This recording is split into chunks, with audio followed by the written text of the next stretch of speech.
بسم اللہ الرحمن الرحیم۔ السلام علیکم۔ امیر المومنین حضرت عثمان غنی رضی اللہ تعالی عنہ کے سنہری دور کے آخر میں فتنہ و فساد کا دروازہ کھلا اور دیکھتے ہی دیکھتے مدینہ منورہ میں بلوائیوں اور باغیوں نے امیر المومنین کے گھر کا محاصرہ کر کے پانی بند کر دیا۔ یہ محاصرہ 40 یا 49 دن تک رہا۔ اس دوران حضرت عثمان رضی اللہ تعالی عنہ چاہتے تو صحابہ کرام کو جمع کرتے اور باغیوں کی سرکوبی کر کے انہیں سخت سے سخت سزا دیتے، لیکن آپ نے مدینہ منورہ کی پاکیزہ سرزمین پر خون بہانا پسند نہ کیا اور مصلحت پسندی سے کام لیتے ہوئے ان باغیوں کو بار بار سمجھاتے رہے، مگر فسادی لوگ اپنے فساد سے باز نہ آئے۔ سن 35 ہجری 18 ذی الحجہ جمعہ کے دن عصر کی نماز کے بعد کچھ لوگ گھر کے پچھلے حصے سے دیوار کود کر اندر داخل ہوئے اور آپ کو نہایت بے دردی سے شہید کر دیا۔ آپ اس وقت روزے کی حالت میں تلاوت قرآن کر رہے تھے۔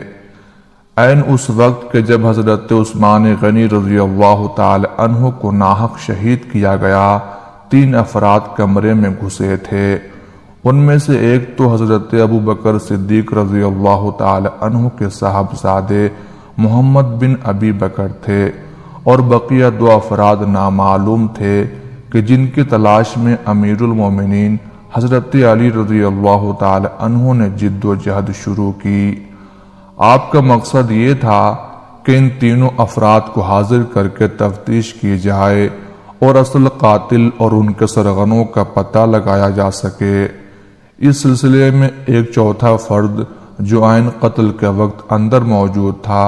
وہ حضرت عثمان غنی رضی اللہ تعالی عنہ کی بیوی حضرت نائلہ تھیں، جو اصل قاتل کے سراغ کے لیے واحد گواہ تھیں۔ بہرحال حضرت علی رضی اللہ تعالی عنہ نے کہاں سے اپنی تحقیقات کا آغاز کیا اور حضرت عثمان کی بیوی نائلہ حضرت ابوبکر صدیق کے بیٹے محمد بن ابی بکر اور بقیہ 2 افراد جو اس وقت قتل کی جگہ موجود تھے وہ کون تھے اور انہوں نے کیا بیان دیے، اور امیر المومنین کو تحقیقات مکمل کیوں نہ کرنے دی گئیں، یہی ہم اپنی آج کی ویڈیو میں بیان کریں گے۔ دوستو، حضرت عثمان غنی رضی اللہ تعالی عنہ کا اندوہناک قتل 18 ذی الحجہ یوم جمعہ 35 ہجری میں ہوا۔ اس وقت آپ کی عمر 82 سال تھی اور مدت خلافت چند روز کم 12 سال تھی۔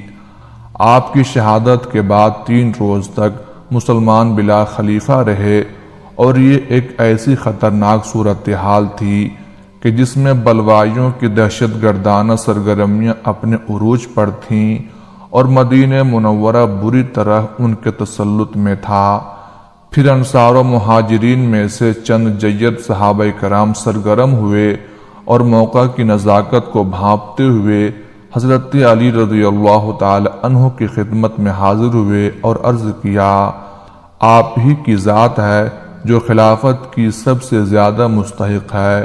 ہاتھ بڑھائیے، ہم سب آپ کی بیعت کے لیے آئے ہیں۔ آپ نے حالات کو دیکھتے ہوئے فرمایا، آپ لوگ کسی اور کو خلیفہ منتخب کر لیں،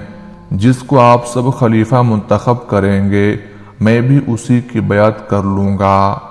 انہوں نے کہا، آپ کی موجودگی میں کوئی دوسرا اس منصب کا مستحق نہیں ہے، لہٰذا ہم آپ کے علاوہ کسی اور کو اس منصب کے لائق نہیں سمجھتے۔ آپ نے پھر معذرت کی، مگر وہ اپنی ضد پر قائم رہے، جس کے بعد آپ نے منصب خلافت کے لیے بیعت لینا شروع کر دی۔ حضرت علی رضی اللہ تعالی عنہ نے منصب خلافت پر جلوہ افروز ہوتے ہی سب سے پہلے جو کام کیا وہ حضرت عثمان رضی اللہ تعالی عنہ کے قاتلوں کا سراغ لگانا اور انہیں عبرتناک سزا دینا تھا۔ اس مقصد کے لیے آپ نے تحقیقات کا آغاز فرمایا اور سب سے پہلے حضرت عثمان کی بیوی حضرت نائلہ کے پاس تشریف لے گئے۔ آپ نے ان سے پوچھا، بتائیں حضرت عثمان کا قتل کس نے کیا ہے؟ کتنے لوگ تھے جو اندر داخل ہوئے تھے؟ اگر آپ ان کو جانتی ہیں تو ان کی مکمل تفصیل بتائیں۔ انہوں نے بتایا، وہ لوگ کون تھے میں نہیں جانتی، البتہ محمد بن ابی بکر اور 2 شخص گھر میں گھسے تھے جن کو میں پہچانتی نہیں۔ محمد بن ابی بکر نے جب امیر المومنین کی داڑھی پکڑ کر کچھ گستاخی کی باتیں کہیں تو امیر المومنین نے کہا، اے صاحبزادے، اگر تمہارے والد ابو بکر زندہ ہوتے تو تمہاری اس روش کو قطعاً پسند نہ کرتے۔